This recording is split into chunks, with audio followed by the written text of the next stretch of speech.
Today, we're going to talk about the magical way to work with the fairies, also known as the Fae. I'm going to share a couple stories with you about different people that have come awakened to the fairy realm. And I'm going to share how you too can start working with the fairy realm, how to recognize them, and how to cohesively work with them, and how to understand them as a species, I guess, if you will. So the fairies are actually real, and way back when, I always thought they were make believe. I thought it was super cute because my daughter had I bought her little books about fairies, and she was super into it. She would always say to me, "Mom, don't close your bedroom door all the way because the fairies need to make sure that they could get in and out." And I always thought, "Oh, that's just so cute." Well, fast forward a few years after that, and I had ended up moving to northern Michigan, and I had a massive experience in the hardwood woods of Michigan, where I now know that I went through a portal, and it was a fairy portal, and I ended up in the fairy type of a realm, and I could feel all of them watching me, and that's the catalyst that had me start questioning my reality, start questioning what is real and what is make believe. Um, and then obviously went on to develop my psychic mediumship abilities, and that was so life changing for me. I immediately went on to teach people the same thing, and I've been doing that since 2011, 2012. And along that time, I have really connected with the fairy realm, and I owe it all to northern Michigan. I now live in Henderson, Nevada, outskirt of Las Vegas, Nevada, and there are fairies everywhere, but they're very prominent in places that have lots and lots of nature, and you will become more aware of their existence if you slow the hell down, which basically is what happened to me when I shifted from a corporate job all the way to like being in the hardwoods and laying in the grass and just witnessing nature. So fairies, there's a few little tips I want to share with you about fairies. So fairies have ego, right? When we're talking about working with angels, they do not have ego. They are unconditional love. They unconditionally love you. When it comes to fairies, they could be sneaky. And just like humans, right? There could be really nice humans and there could be really jerk humans. This happens with the fairy realm. So if you're going to be working with the fairy realm, you need to be aware that they could be tricksters. They could trick you. There are fairy tales where they have stolen people into their fairy realm, and then the person would get lost for 15 years and come back. I have not personally heard that, but I from a person, but I have read like a little bit of books and whatnot. So they do have ego. So you want to make sure that you are pure of heart for them as well. Now, if you are pure of heart and they know what your intentions are, they might give you the gift of sight. We call this clairvoyance, right? So you could be clairvoyant and get visions of past loved ones. You could be clairvoyant, see inside people's bodies to help them heal. You could be clairvoyant and see inside people's houses, or see through time and space, see through behind doors. But when it comes to seeing fairies, they need to give you the gift of sight, like allowing you to see them. And if you're able to see them, then what a freaking blessing, because not very many people can. I can, which is it's pretty wild. The interesting thing too about fairies is like I'm educating you guys based on my own personal education and my own personal experience, because I'm going to tell you right now, a lot of this stuff is not in a book. It's not out there. It's not being published. Because it's a very interesting topic. A lot of people think fairies are make believe, so they don't really dive into working with them.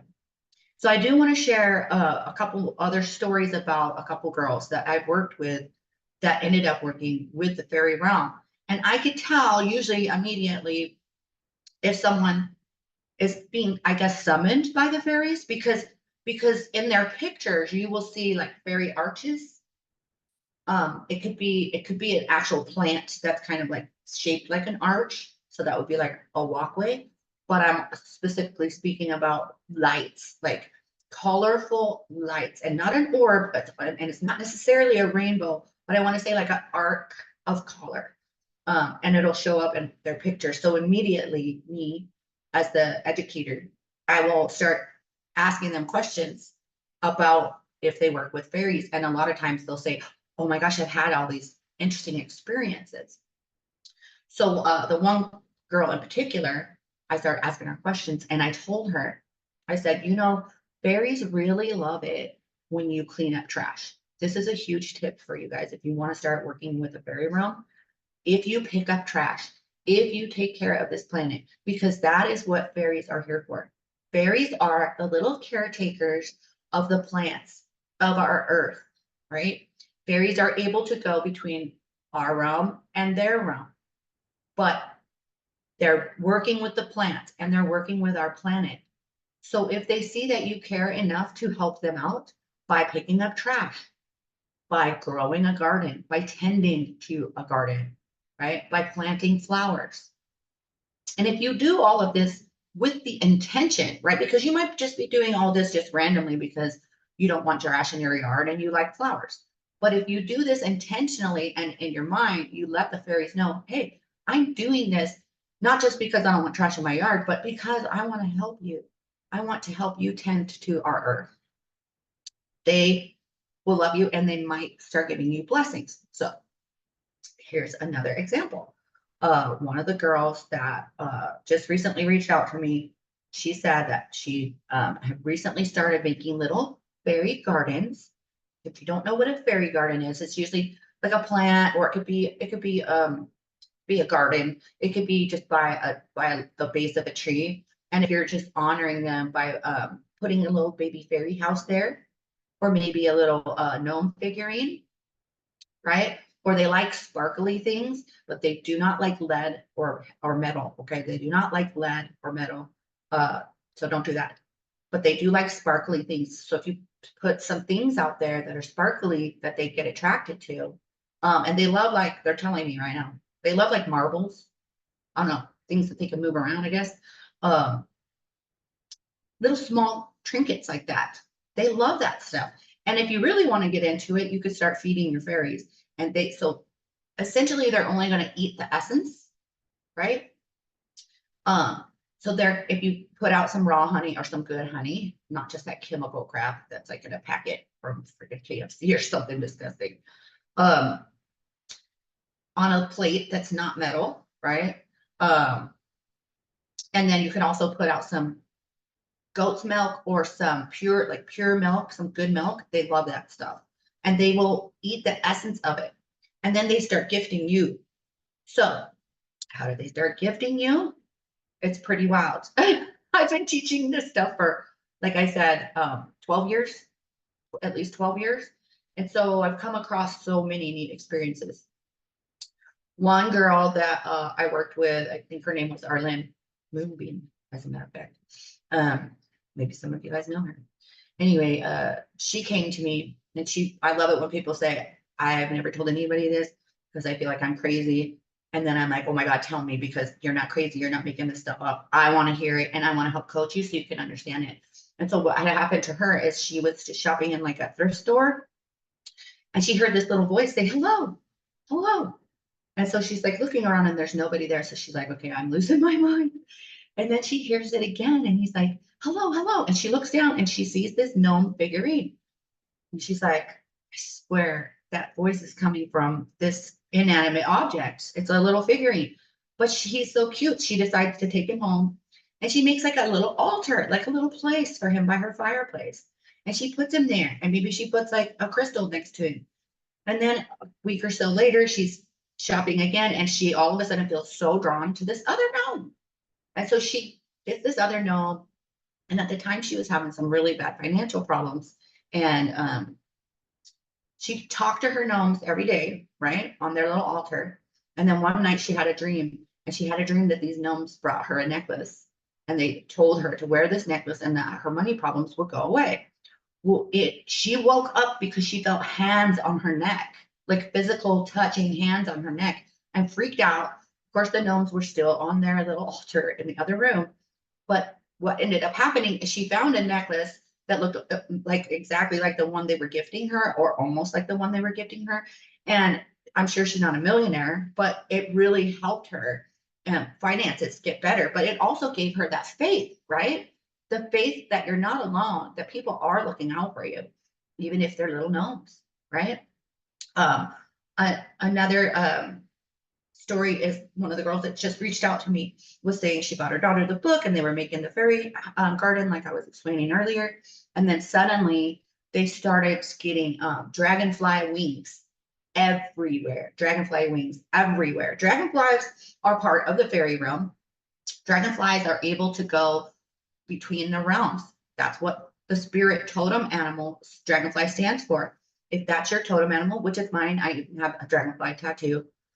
It means that I have the ability to go on the other side of the veil, receive information, and come back and bring it here. So that's like why dragonflies are part of the fairy realm. They could go in another realm and come back and bring new information. Plus, dragonflies are born as like a little wormy thing, and then they grow their wings. So they're also in the water and then in the sky. So she's getting dragonfly wings everywhere. And she's also starting to see fairy circles. If you don't know what a fairy circle is, it is a circle of mushrooms. It's like mushrooms that just are growing in a perfect circle. The wild part about her story is that there was no fairy ring at night. And the next morning she went out there and there was the fairy ring, and she had lost her glasses, I think she said. And there was her glasses next to the fairy ring, covered all in mud. So she reached out to me because she was scared that the fairies are mad at her. Fairies are very particular. So it's really important. So for her to start asking them questions, like, and doing a little more study. Did she, this is a question I would ask her. Did you just change the landscaping in some way? Did you just remove a beautiful plant and you didn't give an offering for that? Because then the fairies might be mad.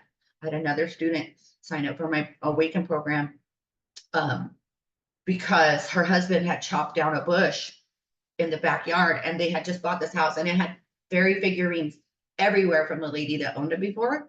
So obviously there was a ton of fairy. And the husband chopped down this bush, and then after that happened, he started getting really sick.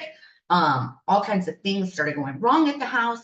And so we worked together to like ask them for forgiveness and to like start letting them know that we're living here cohesively. We're co-living.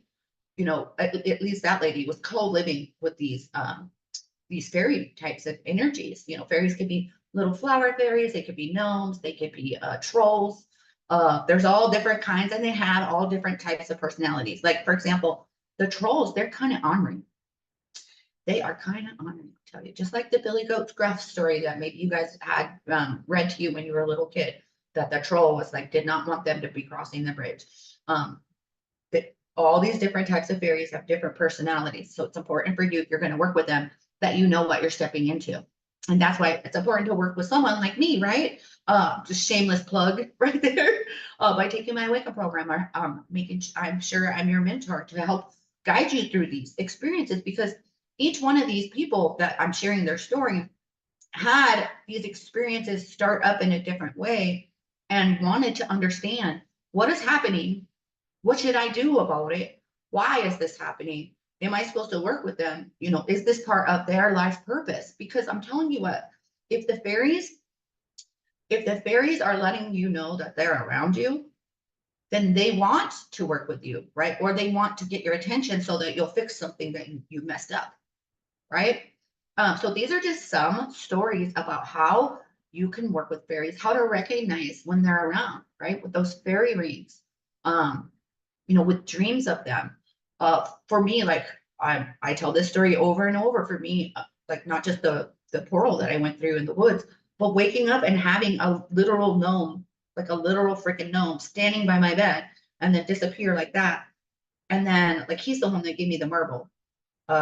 Thomas is his name. And then having him show up multiple times to the point where even my husband saw him.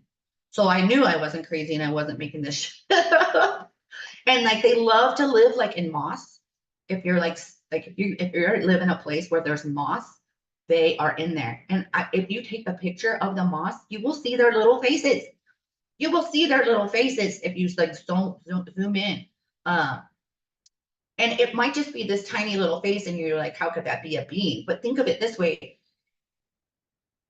They're able to go from realm to realm. So they can shapeshift and whatnot. Just like if I'm teaching my students mediumship, psychic mediumship, a lot of times, and for those of you guys that are not watching the video and listening just to the audio, I'm pointing to the wall behind me. I'll tell them to stare at the paint on the wall and you'll start seeing your past loved ones' faces in there. Maybe it's not the same shape as they were, or the size rather, maybe it's a smaller face, but you'll see their face, even if they're wearing glasses and stuff like that. It's pretty wild. I love teaching psychic and mediumship development. But for this podcast, I wanted to share all about fairies and working with them. And I hope you loved this episode. And if you're ready to learn more about who you are, what you're capable of, and who wants to work with you, then you definitely want to look at my AWAKEN program or find me on Instagram at I am Brandaleen. I'm sending you guys so much love.